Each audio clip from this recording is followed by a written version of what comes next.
Perkenalkan, saya Stasia Andani dari Formasi Analis Bangunan dan Perumahan Kementerian Luar Negeri. Saat ini saya ditempatkan di Sekretariat Jenderal Kementerian Luar Negeri, tepatnya di Biro Umum bagian pemeliharaan.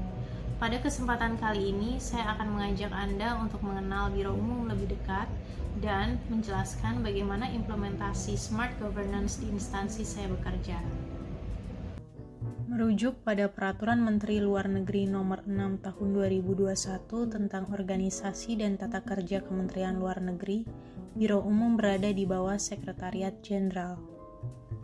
Dalam rangka menunjang infrastruktur diplomasi Kementerian Luar Negeri Republik Indonesia, Biro Umum memiliki beberapa tugas, yaitu melaksanakan analisis kebutuhan sarana dan prasarana, layanan pengadaan barang dan jasa, pemeliharaan dan pengelolaan barang milik negara Kementerian Luar Negeri dan Perwakilan Republik Indonesia, serta urusan kerumah tanggaan Kementerian Luar Negeri.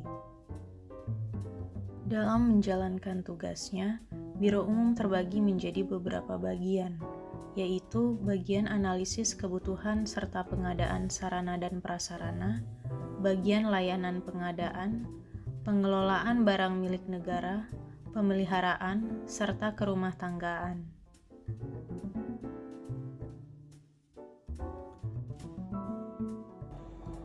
Dalam pelaksanaan tugas dan tanggung jawabnya, peran dari analis bangunan dan perumahan tidak luput dari end-to-end proses dari siklus pengelolaan barang milik negara.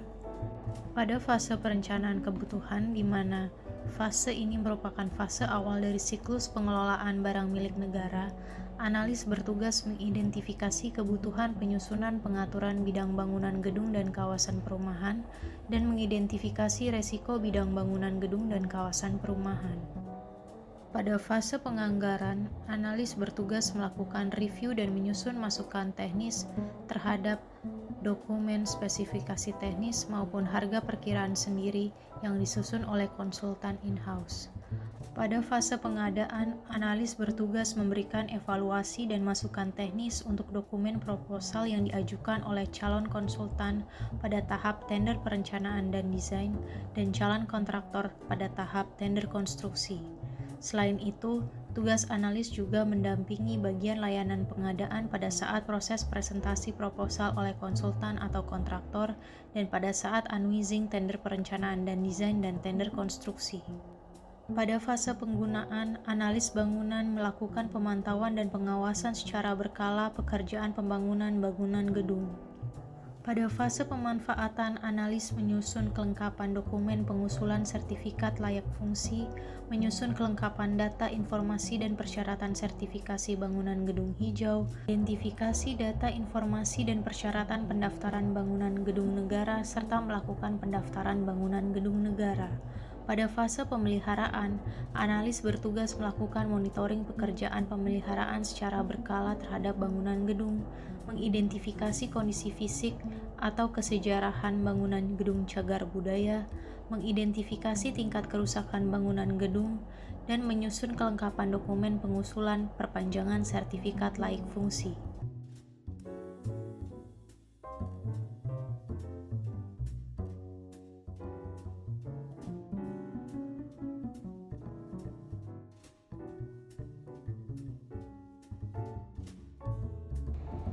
Upaya untuk mewujudkan smart governance di instansi saya bekerja adalah pembuatan dashboard pelayanan yang terintegrasi, adanya repositori dokumen secara digital yang terintegrasi, update literasi digital dan inovasi teknologi secara kontinu di semua level karyawan, dan knowledge transfer terkait pemahaman literasi digital.